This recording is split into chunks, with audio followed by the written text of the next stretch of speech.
안녕하십니까? 저는 한국방송통신대학 명예교수 이태림입니다. 여러분, 우리 주위에 정보의 홍수 속에서 우리가 살고 있다라고 하죠. 이 많은 수많은 정보 가운데 이것을 우리가 일목요연하게 한눈에 자료의 특징, 또 자료에 숨어 있는 어떤 구조, 이러한 것을 찾아내기 위한 것이 데이터의 시각화라는 그러한 내용입니다. 그래서 오늘 여러분과 함께 데이터 시각화의 내용을 같이 살펴보겠는데, 우선 예제를 하나 들어볼까요? 바라바시 엘버트 네트워크라는 것은 사람들이 우리가 굉장히 관계 속에 살고 있죠. 그래서 누가 누구와 가까이 지내고 어떤 연결 관계가 있는가라는 것을 시각화해서 그래프로 나타내보고자 하는 그러한 시도입니다. 그래서 처음에 이제 이렇게 해서 대충에 서로 주고받는 뭐 이메일이라든가 전화라든가 뭐 이런 걸 가지고 이렇게 분석을 해볼 수 있고요. 좀 더 들어가 보면 이렇게 서브 군이 어떻게 또 연결되어 있는가라는 것을 보실 수가 있습니다. 그래서 이러한 사람들 간의 관계를 다음과 같이 그래프로 나타낸 것이 지금 보시는 이러한 바라바시 엘버트 네트워크 그래프입니다. 그래서 여러분 오른쪽에 있는 그래프를 보시면 굉장히 그 구조를 이렇게 모여 있는 구분을 아실 수가 있죠. 그래서 우리가 일상생활에서 살고 있는 그러한 현상을 이와 같은 그래프로 나타낼 수 있다라는 겁니다.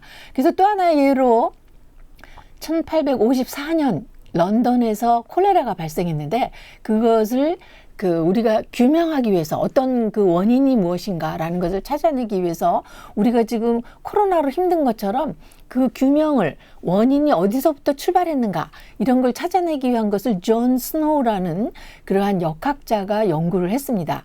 그래서 이 사람이 영국의 도시에 집집마다 다니면서 환자가 발생했을 때 막대선을 하나씩 표시한 다음과 같은 그러한 그 그래프를 그려보았습니다. 그래서 지금 보시는 여기에 막대가 하나씩 이렇게 얹어져 있어서 이런 경우는 굉장히 많이 발생한 그러한 것을 보실 수 있고, 결국 여기에서 이 거리, 이 브로드 스트리트라는 그러한 거리가 그 주요 진원지였다라는 것을 밝힐 수가 있었습니다. 그래서 거기에 보면 거기에 지금 우리는 쓰지 않지만 펌프를 이렇게 물을 끌어올리는 펌프가 있는데, 그게 바로 원인이었다라는 것을 밝히는 아주 역사적인 중요한 그러한 연구 결과를 발표한 바가 있습니다. 그래서 이것도 지금 사실은 집집마다 몇 명이 발생했느냐를 숫자로 조사된 자료를 이와 같은 지도 그래프로 나타냄으로써 우리가 그 원인을 규명할 수 있었다라는 것이죠. 그러면 이러한 그 자료를 어떻게 시각화할 것인가라는 것을 다음과 같은 순서로 진행을 하려고 합니다. 우선 시각화를 우리가 왜 하는가? 목표가 뚜렷해야 되지 않겠습니까? 그래서 시각화 목표와 그 예제를 몇 가지 들어보고요. 그다음에 그러면 어떻게 시각화를 할 것이냐라는 것을 그 데이터를 이해하고 목표를 설정하고 또 어떤 그래프가 적합한가를 선정한 다음에 그것을 가지고 해석을 해서 스토리텔링까지 하는 그러한 그 과정을 같이 살펴보려고 합니다. 그 다음에 이러한 것을 시각화하기 위해서는 도대체 어떤 소프트웨어, 어떤 도구가 필요한가라는 것을 최근에 그 어나운스된 몇 가지 소프트웨어를 소개를 하고요. 그 다음에 이것을 좀 더 효과적으로 나타내기 위해서 컬러풀하게 어떻게 컬러링을 하는가라는 것까지를 다루는 것이 이 시간의 목표가 되겠습니다. 그러면 우리가 데이터의 그 통계적 정보를 효과적인 그림으로 나타낸다라는 걸로 이제 해석이 되는데, 사실은 원어로는 A picture is worth a thousand words. 그러니까 수많은 그러한 그 데이터나 그 말들, 의미들을 집약해서 하나의 그림으로 나타낸다. 그래서 그 데이비드라는 사람이 스태티스틱스, 통계는 아주 심플하게 만든다. 그 많은 데이터를 하나의 수치로 나타내는 뭐 그런 의미에서 나타냈는데, 이것을 우리가 그래프는 이 수많은 데이터를 심플하게 나타낸다라고 우리가 또 생각할 수가 있겠습니다. 그럼 우리가 처음 생각하는 데이터, 이거는 가공되지 않은 원자료를 얘기합니다. 그래서 여러분이 스테이크를 구울 때 그 아무것도 소금도 안 치고 한 고기 덩어리, 이거 자체를 우리가 데이터라고 할 수 있고요. 거기에서 어떤 정보를 우리가 찾아내게 됩니다. 그래서 데이터로부터 가치 있는 정보를 찾아내고 그것을 우리가 시각화해서 정보를 인지하고 잘 전달하는 그러한 과정이 우리 데이터 시각화의 이렇게 순서라고 볼 수가 있겠습니다. 그러면 이 데이터 시각화 과정을 좀 더 본격적으로 들어가 보면 일단 데이터를 여러분이 잘 이해하고 계셔야 되겠죠. 그래야만 어떤 거를 우리가 나타낼 것인가라는 것에 대한 것이 확실해진다라는 겁니다. 그래서 데이터를 이해한다면은 목표를 설정하게 됩니다. 즉 시간에 따른 변화를 나타낸다.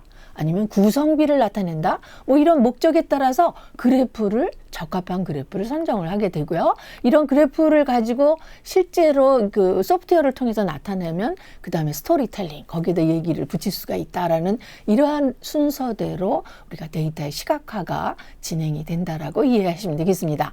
그러면 첫 번째 단계에서 데이터의 이해, 객체를 수집하는 범위, 방법, 또 개체 수가 몇 개냐, 뭐 이러한 것들이 그 파악이 돼야 되겠고요. 우리가 측정된 그러한 변수들, 자료들이 어떤 그 명목형이냐, 또는 순서형이냐, 수치형이냐, 뭐 이런 것들이 구분이 돼야지 거기에 맞는 적합한 그래프를 우리가 찾아낼 수 있다는 것이죠. 그래서 예를 들어 보면 어떤 병원에서 내원 환자들을 진료 기록을 가지고 살펴봤을 때 몇 명을 조사했느냐, 남자 여자의 성별을 나타내는 데는 명목형이라고 합니다. 나이는 순서형이라고 하고 질병의 지속일수는 수치형, 어떤 구간의 값을 우리가 수치로 측정되는 이러한 조사되는 데이터가 각각의 특성을 이렇게 갖고 있는 것을 우리가 잘 이해해야만 거기에 적합한 그래프, 적합한 시각화를 할 수 있다라는 것이죠. 그러면 두 번째 단계로 그 데이터를 잘 이해한 다음에 목표를 설정을 해야 되겠죠. 그래서 무엇을 알고 싶은가? 이 데이터가 그 무엇을 알고 싶은가의 내용을 잘 전달해 줄 수 있는가, 또 배경 지식을 우리가 또 잘 알고 있어야만 거기에 대한 해석을 잘 붙일 수가 있다라는 것이죠. 그래서 우리가 지금 요새 코로나로 힘들고 있는데 이러한 질병을 예를 든다면 질병의 지속일이 얼마 기간인가, 뭐 이런 거라든가, 또 이것이 남녀 성별에 따라 차이가 있는가, 연령군에 따라 차이가 있는가, 뭐 이러한 배경 지식을 여러분이 또 갖고 있어야만 거기에 적합한 시각화를 구현을 할 수가 있다는 겁니다. 그러면 세 번째 단계로 그래프의 선정입니다. 도대체 어떤 그래프가 좋을까라는 것을 우리가 이제 구현을 해야 되는데 실제로 하나 소프트웨어를 여러분께 소개를 하려고 합니다. 여러분들 그 크롬이라는 그러한 것으로 들어가셔서 eStat.me라는 요거를 치시면은 다음과 같은 소프트웨어 화면이 첫 화면이 나타납니다. 이러한 소프트웨어를 우리가 실제로 여러분이 보시면 여러 그 통계 그게 있는데 이게 이제 초기 화면입니다. 그래서 이것이 초등학교부터 대학교용까지 되어 있는데 초등학교용을 여러분이 눌러보시면 지금 보시는 것처럼 각종 그래프를 그릴 수 있는 그러한 자료와 함께 그래프 유형들이 이렇게 나오고 있습니다. 그래서 꺾은 선 그래프라든가 인구 분포를 나타내는 인구 피라미드, 뭐 이러한 그 구성비를 나타내는 원 그래프, 이러한 것이 변수에 따라서 여러 유형으로 그래프를 나타낼 수 있다라는 겁니다. 그러면 여러분이 실제로 이런 것을 전화기에서도 모바일에서도 가능하니까 여러분 크롬으로 들어가서 꼭 eStat.me를 한번 눌러서 이 화면과 소프트웨어를 만나보시기 바라겠습니다. 그러면 여기서 우리가 어떤 그래프가 좋을까라는 것을 주어진 자료에 의해서 데이터에 의해서 결정을 한 다음에 실제로 앞에와 같은 그런 통계 패키지라고 하는데 패키지를 이용해서 데이터를 불러들여서 구성을 할 수도 있고요.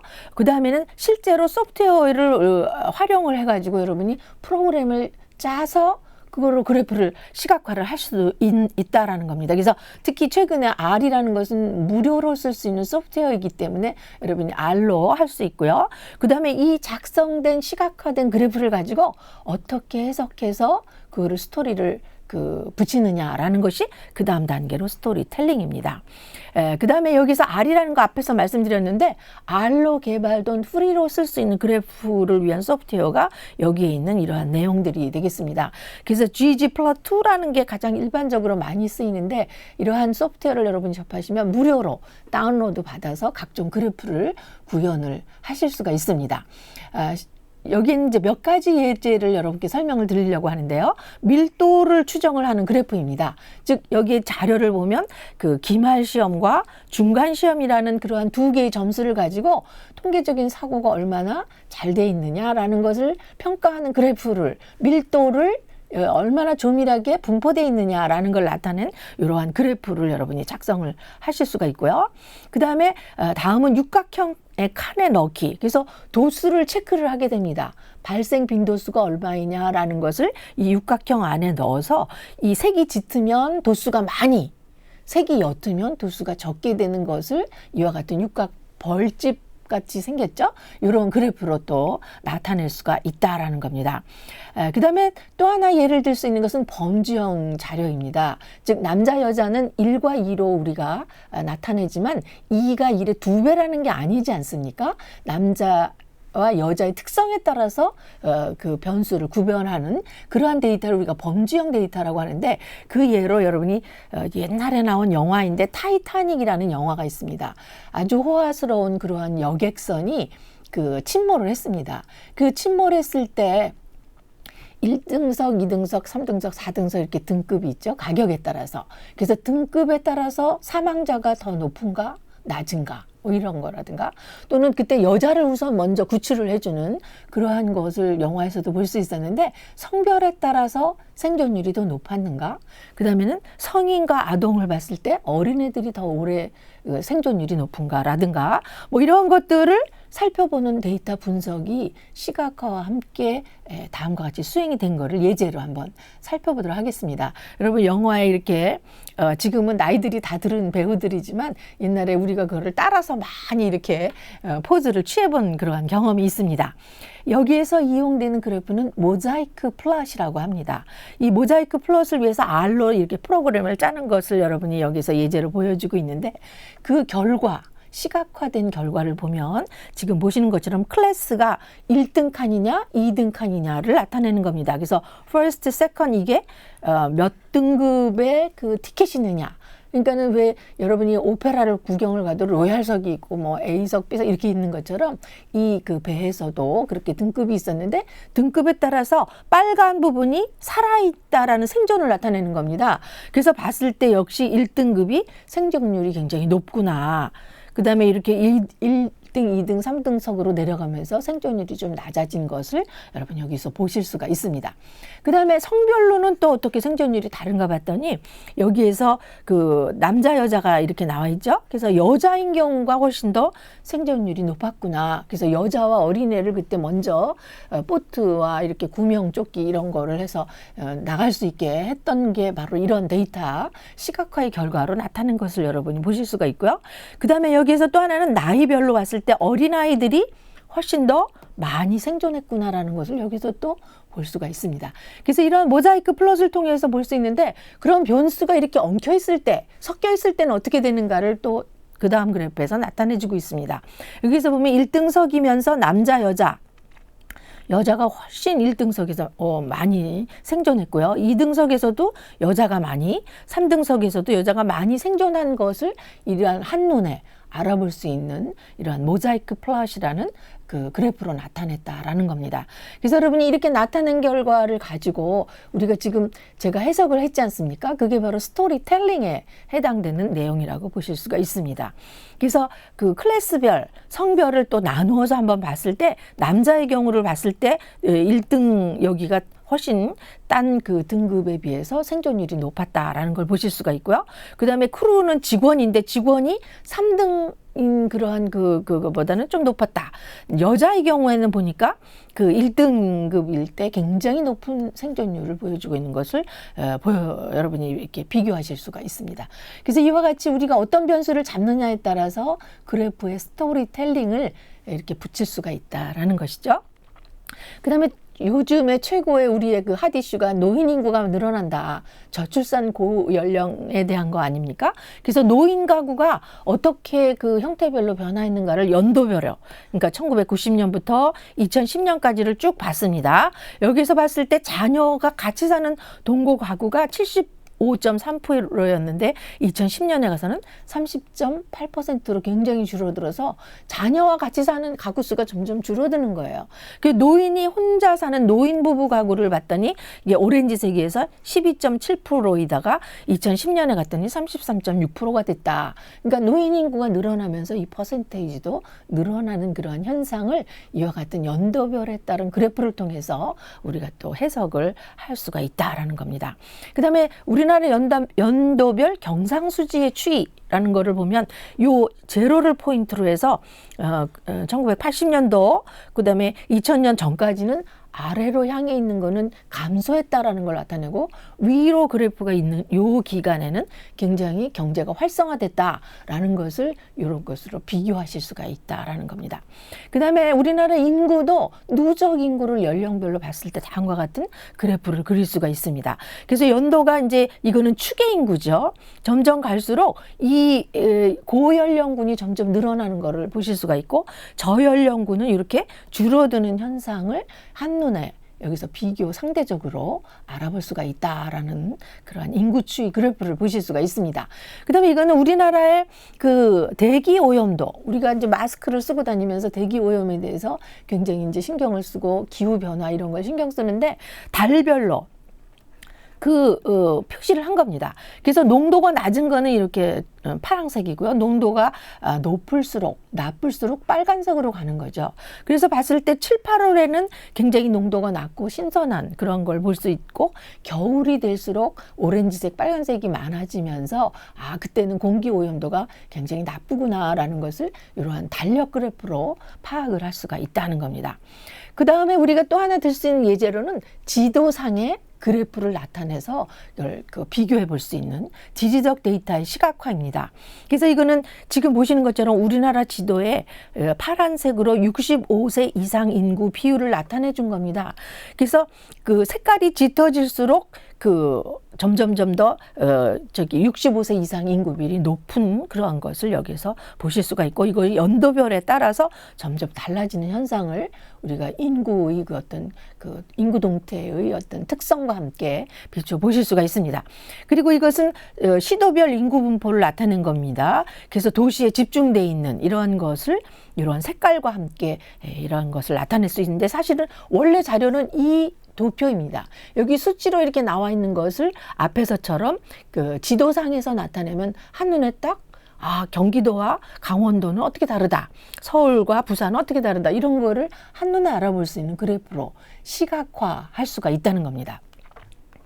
그 다음에 마찬가지로 이제 이런 자료는 이제 미국의 CDC에 있는 인구 통계를 나타내는 그러한 자료인데 이 자료를 가지고 그래프로 나타내면 지금 보시는 것처럼 미국 지도상의 인구의 많고 적음에 따라서 색깔이 이렇게 진했다, 흐렸다 이렇게 나타내지는 것을 상대적으로 비교할 수 있는 이러한 지도 그래프를 만들 수가 있다는 겁니다. 그래서 지금 보시는 것처럼 원래 조사된 자료는 수치로 된 아주 복잡한 그러한 테이블인데 그 자료를 이렇게 지도와 그래프로 나타냄으로써 굉장히 효율적으로 사람들한테 한눈에 딱 이해할 수 있는 시각화가 된다라는 것이죠. 그러면 우리가 또 하나 우리 최근에 이제 문자를 주고받는 일이 굉장히 많습니다.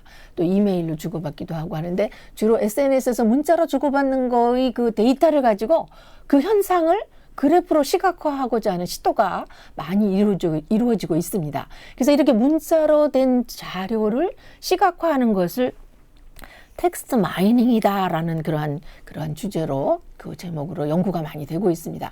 그래서 숫자가 아니라 글자로 주어진 데이터를 가지고 분석을 하는 거죠. 그래서 이거를 위해서는 우리가 텍스트 데이터베이스를 가지고 그 정보에 다니는 문서이고요. 이것들을 가지고 코퍼스라는 거를 만들어서 문자로 된 그러한 그래프, 워드 클라우드라는 것을 작성을 하게 됩니다.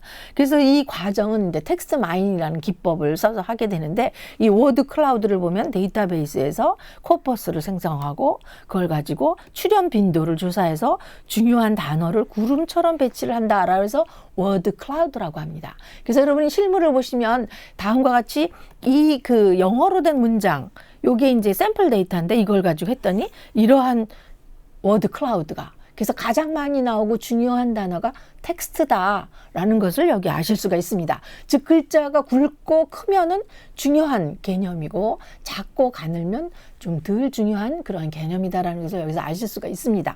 그러면 우리도 요새 이제 4차 산업혁명이라는 것이 아주 굉장히 핫한 우리 주위에 핫한 이슈로 대두되고 있는데 인공지능, 뭐 빅데이터 이런 게 바로 4차 산업혁명이 아주 화두가 되고 있지 않습니까? 4차 산업혁명에 대한 걸 위키피디아에서 우리가 이렇게 찾아냈습니다. 그래서 이 자료를 가지고 실제로 워드 클라우드를 작성하는 아까 우리가 살펴본 이스탯서미라는 그런 소프트웨어에서 이게 구현이 됩니다. 그래서 그거를 같이 한번 시행을 해보도록 하겠습니다. 여러분 이걸 시행하기 위해서는 유니버시티 레벨의 메뉴를 클릭을 하셔야 되고요. 지금 보시는 것처럼 이스탯U라고 되어 있는 것이 바로 유니버시티 레벨입니다. 그래서 여기에 세 번째 있는 게 단어 구름이고요. 이 단어 구름에 실제로 데이터를 이렇게 우리가 그 4차 산업혁명을 위키피디아에서 찾은 것을 여기다 입력하고 이것을 실행을 딱 누르시면 순식간에 이런 그 워드 클라우드를 우리가 작성을 하실 수가 있다는 겁니다. 그래서 그 내용을 보면 산업이라는 게 굉장히 중요한 그 개념이구나라는 것을 한눈에 여러분이 알아보실 수가 있습니다. 그래서 여러분도 그 전화기로 해도 되고 여러분의 PC에서 이스탯서미를 크롬으로 들어가서 이런 작업을 한번 해보시기를 권합니다.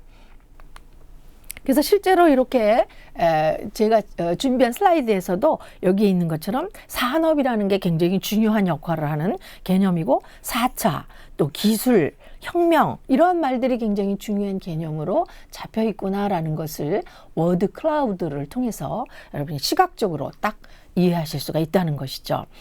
그 다음에 우리가 그 연도에 따라서 사람들이 어떤 개념을 중요하게 여기는가라는 것을 또 상대적으로 비교해 볼 수 있지 않겠습니까? 그래서 지금 보시는 것처럼 2014년부터 매해 이렇게 해가지고 2015년까지 조사를 해봤더니 2013년에는 지금 보시는 것처럼 병원, 의료기관 이런 게 중요한 거였고요. 그 다음에 2014년에도 병원, 의료기관 뭐 이런 것이 중요했는데 2015년에는 미용이라는 게 또 중요한 개념으로 2013년에는 복지시설, 그 다음에 2014년에는 노인, 시설, 장애인 이러한 개념이 굉장히 중요하게 대두됐다. 2015년에는 노인 또는 마을회관, 노인복지 뭐 이런 것들이 중요한 개념으로 사람들이 생각하고 있다라는 것을 이런 워드 클라우드를 연도별로 비교함으로써 또 상대적인 특징을 파악을 할 수가 있다라는 겁니다. 그래서 여러분이 지금 보신 예제 말고도 요새는 유전체 분석을 많이 합니다. 그래서 우리가 코로나도 유전체에 따라서 똑같은 환경인데 양성으로 되는 뭐 그런 것을 우리가 구별할 수가 있는데 이런 유전체 분석의 시각화가 굉장히 중요한 분야로 대두되고 있습니다. 그래서 지금 보시는 예제는 유전체를 분석한 것인데 이 그래프를 보면 이렇게 파란 것, 노란 것 이게 이제 그룹핑이 되는 겁니다. 즉 어떤 질병, 암에 대해서 진단명을 세부 진단명을 이런 유전체 분석을 통해서 그룹핑할 수 있다는 것이죠. 그래서 이와 같이 비슷한 예제로 여러 가지를 들 수 있는데 이거는 프린시펄 컴포넌트라는 통계 분석 방법에 의해서 지금 노란 동그라미, 빨간 동그라미 이걸로 구분이 나누어지는 거를 여러분이 눈으로 확인하실 수가 있고요. 이렇게 해서 이거를 그 1차 그 평면으로 나타냈을 때 이와 같은 세 개의 군으로 확실하게 구분되는 것을 여러분이 또 보실 수가 있습니다. 그 다음에 마찬가지로 이런 것들도 파란 군, 빨간 군, 그 주황색 군 이렇게 해서 군을 나누는데 우리가 시각적으로 이걸 표현함으로써 확실하게 군이 나누어졌는가라는 것을 확인할 수가 있다는 거고요.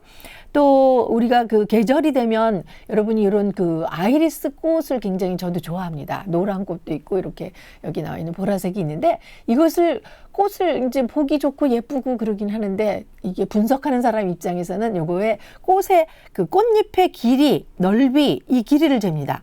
또 밑받침의 요 길이와 넓이를 재서 4개의 변수를 가지고 이 그 아이리스의 세부 그 종이 어떻게 다른가 이런 거를 또 분석해 보고자 하는 겁니다. 그래서 지금 여기 있는 이게 4개의 길이가 변수로서 조사가 된 거죠. 그래서 이 자료를 가지고 이렇게 데이터 프로그램에 넣으면은 다음과 같은 산점도라는 그 행렬을 얻을 수가 있습니다. 즉 변수 간의 두 변수 간의 관련성이 어떻게 돼 있느냐라는 것을 알 수가 있는 거죠. 그래서 보면 이거는 x가 늘어날수록 y가 늘어난다 그러면서도 빨간 군, 초록색 군, 파란 군이 있는 거를 보실 수가 있죠. 그래서 이런 그 변수들 간의 관련성을 가지고 요거를 구별을 하는, 또 종을 나누는 그러한 것을 시각적으로 파악을 할 수가 있다라는 겁니다. 그래서 이렇게 두 변수가 얼마나 관련이 있느냐라는 것을 나타내주는 그걸 아실 수가 있고, 그 다음에 이걸 스파게티 플롯이라고도 하는데 평행좌표 플롯이라는 걸 이렇게 그려볼 수가 있습니다. 이 평행좌표 플롯을 그려보시면 요 부분하고가 좀 다른 거를 보실 수가 있죠. 위에 첫 단계에서는 굉장히 비슷하게 가는데 여기서는 그 선이 서로 이렇게 교차하는 그런 걸 보실 수가 있습니다. 그래서 이렇게 선이 교차할 때는 음의 상관이라고 우리가 해석을 붙이고요. 그 다음에 평행으로 갈 때는 양의 상관이다. 즉 길이가 늘어날수록 넓이도 같이 늘어난다. 뭐 이런 해석을 붙일 수가 있고, 이 음의 상관인 경우에는 이 두 개의 변수가 하나가 늘어나면 늘어날수록 하나는 줄어든다. 이런 의무상관 관계다라는 것을 이런 스파게티 플롯에서 우리가 또 시각적으로 잘 이해할 수가 있다라는 겁니다. 그래서 마찬가지의 스파게티 플롯을 이렇게도 나타내는 이런 그래프를 보실 수가 있습니다. 여러분 여기에서 보시면 굉장히 컬러풀하면서 우리의 눈을 확 끌어당기는 그런 그 시각화의 효과를 잘 이해하실 수 있으리라고 생각이 됩니다. 그 다음에 오클랜드에 있는 이런 화산이 있습니다. 화산이 이렇게 이제 산이니까 높고 낮고 이렇게 되어 있겠죠. 그래서 그 화산을 자료로 해서 이런 프로그램을 수행을 해서 이런 등고선을 나타낼 수가 있습니다. 그래서 이 등고선을 보고 여기가 제일 높고 여기가 낮구나 라고 이해할 수 있는데, 이것을 조금 더 이미지화해서 우리가 시각화하는 과정이 다음과 같은 그래프, 즉 이미지 그래프로서 지금 여기가 제일 높은 부분이고 점점 낮아지는 그러한 것을 이렇게 색깔을 넣어서 나타내는 시각화를 할 수 있고요. 그 다음에 실제로 이런 그 컬러에 의해서, 즉 이게 제일 높은 부분이죠. 그 다음에 여기는 중간에 이렇게 움푹 들어간 화산의 이렇게 웅덩이, 그래서 높고 낮고를 이런 색깔로서 구별해서 나타낸 이런 화산의 등고선도를 또 우리가 보실 수가 있습니다. 그래서 이걸 가지고 우리가 전망도라는 거를 이렇게 그려서 실제 화산의 어떤 높낮이와 형태 이런 거를 시각적으로 나타내는 이런 그 전망도의 시각화도 구현을 할 수가 있다는 것이죠.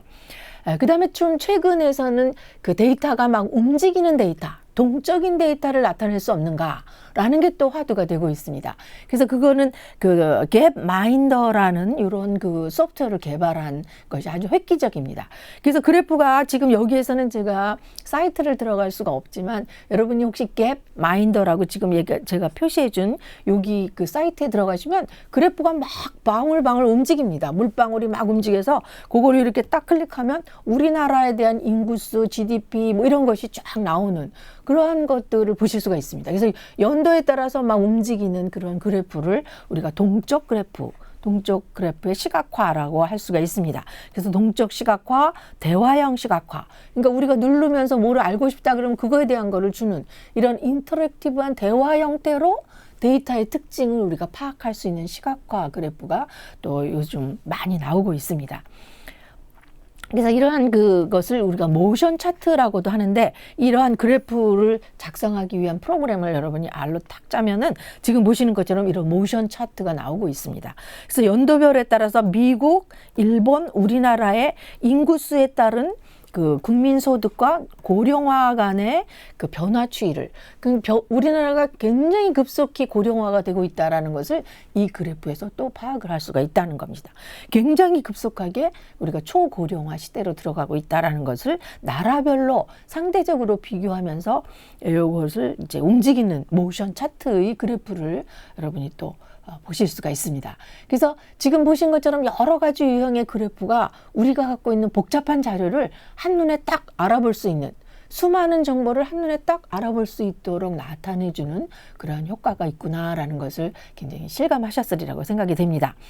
그 다음에 또 예제로 들 수 있는 것은 국제 이민의 흐름입니다. 우리가 이제 미국으로 예전에는 이민을 많이 갔는데 요새는 이제 아프리카, 무슨 그 중동 이런 데서 우리나라로 또 이민도 오고 나라 간의 교류가 굉장히 활발한 그런 시대가 됐죠. 그래서 과연 사람들이 어떻게 이동하는가라는 것을 여기서 노스 아메리카, 아시아, 그래서 아시아에서 일로 막 가는 이런 그 대륙 간의 이민의 이동 경로를 이러한 형태로 나타내는 이런 그래프로서 요새는 예전에는 그 미국으로 많이 갔지만 이제는 미국에서 또 거꾸로 여기민을 오는 그런 현상이 있구나. 뭐 이런 것들을 우리가 스토리텔링으로 찾아낼 수가 있다라는 것이죠. 그래서 이런 그래프의 가운데를 이제 뻥 뚫어 놓으면은 이런 지금 보시는 것 같은 이런 그 고리와 같은 그런 그 국제 그 이민의 흐름을 또 이렇게 보실 수가 있다라는 겁니다. 그래서 이런 형태로 나타내면서 효과적으로 좀 더 특징을 파악을 할 수가 있고 연도에 따라서 또 특징이 다르구나라는 것을 여러분이 보실 수가 있다는 거죠. 그다음에 이거는 뇌기전 그래프인데 뇌파를 우리가 이제 뭐 이렇게 찍지 않습니까? 머리에다 이렇게 해가지고 아니면 그 MRI나 CT나 이런 거에서 찍는데 거기에서 나온 데이터가 전파나 파장으로 되어 있는 걸 지금 보시는 것 같은 이런 그래프를 통해서 나타냄으로써 그 영상의학자들이 보면서 이 환자는 머리에 뭐가 있구나, 이 환자는 여기에 그 뭐가 있구나라는 거를 한눈에 파악할 수 있는 이런 그래프를 또 그려주게 됩니다. 그래서 여러분이 이렇게 보시면 무슨 아티스트가 작업한 그러한 작품 같지 않습니까? 근데 이게 뇌파가 이렇게 오는 것으로서 이러한 특징, 뭐 이런 것들을 이제 전문가가 영상의학 전문가가 보면 한눈에 딱 이 사람은 좌골 여기에 뭐 이상이 있구나, 여기에는 혈액이 이렇게 뇌출혈이 있구나, 뭐 이런 것들을 찾아내는 그런데 아주 유용한 그 그래프가 된다는 것이죠. 그 다음에 최근에는 이제 아까 말씀드린 대로 유전체 분석, 헬스 빅데이터라고 부릅니다. 그 유전체 분석을 해서 지금 보시는 것처럼 이렇게 빨간 부분과 초록색 부분이 두 가지의 큰 카테고리라는 그 진단명이 되고 그것이 다시 세 부분으로 이렇게 나누어지는 형태로 진단의 세부 진단명을 찾아내는데 이런 시각적인 그래프가 쓰이고요. 아까 벌처럼 육각형에다가 데이터를 집어넣는다 그랬죠. 그래서 색깔에 따라서 이렇게 다른 구분을 우리가 또 구분 지을 수 있는 그런 결과를 여기 스토리텔링을 통해서 시각화를 통해서 찾아낼 수 있다라는 겁니다. 그 다음에 서클 브라우저는 아까처럼 원 그래프인데 여기에 모든 정보, 히스토그램, 다트그램 뭐 이런 것들이 다 포함이 돼서 어떻게 이동하는가 뭐 이런 것들을 추적할 수 있는 종합본의 서클 브라우저를 또 보실 수가 있습니다. 지금 보시는 것처럼 이렇게 더트로 나타내기도 하고요. 여기서는 막대로 나타내기도 하고 또 이동을 이렇게 표시하기도 하고 이러한 그 그래프들이 또 개발이 됐습니다. 그리고 이거를 조금 더 나타냈을 때 뭐 요런 그 빨간 군, 보라색 군, 초록색 군이 있어 군으로 나눠주는 그러한 것을 시각적으로 보여주는 이러한 그 원 형태의 그래프가 또 굉장히 그 유행이 되고 있고요. 그 다음에 연결 분석이라든가 네트워크 분석이라는 건 아까 처음 시작할 때 제가 예를 들었던 것처럼 사람들 간의 어떤 인터랙션을 상호작용을 가지고 살아가는가 이런 것들을 선으로 방향 이쪽에서 이쪽으로 이쪽에서 저쪽으로 이렇게 해서 연결을 지어서 우리가 그래프를 나타낸 것이 바로 네트워크 그래프입니다. 그래서 우리가 질병을 그 예로 들어서 생각한다면 요새 비만이 굉장히 중요하죠. 그 비만이 당뇨병에도 영향이 있고 고혈압에도 영향이 있으면 그 비만이라는 그 변수를 중심으로 선이 많이 나오는 겁니다. 그래서 선이 많이 나오면 굉장히 중요한 개념으로 거기가 하나의 군이 된다라는 것이죠. 그래서 이러한 그 네트워크 분석 그래프도 있고요. 그것을 좀 더 종합으로 하면 지금 보시는 것처럼 이게 중요하고 여기에 영향을 이렇게 각각 미친다. 그래서 질병 간의 원인 결과 또 요인 간의 원인 결과를 이러한 네트워크 그래프를 통해서 우리가 또 찾아내는 중요한 그 정보를 준다라는 겁니다. 그래서 이러한 그 더 복잡해졌죠. 그래서 이렇게 보면은 그 결국은 비만이라는 게 아주 중요한 요소다라는 것이 눈으로 탁 드러나는 그러한 결과를 찾을 수가 있습니다. 그래서 여러분 지금 보시는 것처럼 데이터를 가지고 이제 노세가 이렇게 끌고 가면서 분석을 한다. 이렇게 이제 볼 수가 있는데 최근에는 빅데이터 시대이지 않습니까? 데이터가 너무 많아서 도저히 당나귀가 이걸 끌고 갈 수 없는 예전의 소프트웨어나 예전의 하드웨어로는 끌고 갈 수가 없는 그런 시대가 됐다라는 겁니다. 그래서 이러한 큰 빅데이터를 분석하기 위한 여러 가지 프로그램들을 우리가 이제 그 구현을 하고 이용을 하게 되는데 하여튼 그런 데이터를 이용하는데 이런 시각화가 큰 역할을 하고 있다는 것이죠. 또 하나의 예를 들 수 있는 그래프 형태가 맨하탄 플롯이라고 하는데, 여러분 혹시 그 맨하탄 가보시면은 그 스카이라인, 빌딩하고 하늘하고 이렇게 연결된 그 라인이 너무 아름답기로 유명한 것이 이제 맨하탄인데, 그 이름을 따서 이와 같이 유전체 분석을 해서 나온 이 그래프들을 맨하탄 플롯이다라고 이름을 붙였습니다. 그래서 그걸 가지고 이제 분석을 하는 건데, 이게 유전체 분석이 아주 또 중요한 툴이 돼서 의학 논문에 많이 나오는 것이 맨하탄 플롯입니다. 그래서 거기다 이렇게 색색으로 입히면 너무너무 아름다운 그래프 형태이고, 실제로 그거 안에 숨어 있는 그러한 정보는 지금 보시는 이런 유전체의 연결, 이런 그 구성, 이런 것들이 이 안에 다 포함이 되어 있는 그래프를 나타낸 것이 요 맨하탄 플롯입니다. 그 다음에 이건 GIAS 그래프라고 해서 질병 간에 어떤 영향이 있는가. 아까 네트워크 그래프도 그런 얘기를 했었는데, 비만이 과연 당뇨병에 영향이 있는가? 뭐 이런 그 각 질병마다 원인에 해당되는 것을 규명해서 그래프로 나타낸 그러한 GIAS 그래프입니다. 그래서 여러분 지금 이것도 무슨 아티스트가 작업한 작품 같지 않습니까? 그래서 여러 가지 유형의 그 질병들의 원인을 이와 같은 그래프로 규명을 해서 나타내준 이런 그래프를 또 예를 들 수가 있고요. 여기에서 이제 지금 보신 것처럼 각 그래프에 색깔이 없다면, 우리가 옛날에 텔레비전에 흑백 텔레비전하고 컬러 텔레비전과 같이 굉장히 우리에게 주는 그런 것이 다르죠, 인상이. 그래서 컬러링을 하는데 지금 보시는 이런 그 컬러라는 그런 그 커맨드로 프로그램을 짜면 컬러링이 이렇게 입혀지게 된다라는 겁니다. 그래서 이러한 그 패키지가 제공하는 컬러를 위한 그러한 그 컬러 함수가 이렇게 있어서 각종 그 그래프마다 색깔을 이렇게 주어져서 아주 그 파스텔 톤으로 또는 아주 컨트라스트가 좋게 나타내는 그러한 효과를 우리가 또 입힐 수가 있다라는 것이죠. 그래서 여러분 지금까지 데이터의 시각화에 대해서 설명을 드렸는데, 우리가 이제 점점 정보 홍수 속에 살고 있지 않습니까? 그래서 우리 주위에 있는 데이터를 지금 보시는 이런 방법으로 시각화함으로써 그 수많은 정보를 한눈에 알아볼 수 있도록 아주 효과적으로 다른 사람에게 전달할 수 있는 그러한 역할을 하는 것이 데이터 시각화라고 생각이 됩니다. 네, 여러분 수고 많으셨습니다.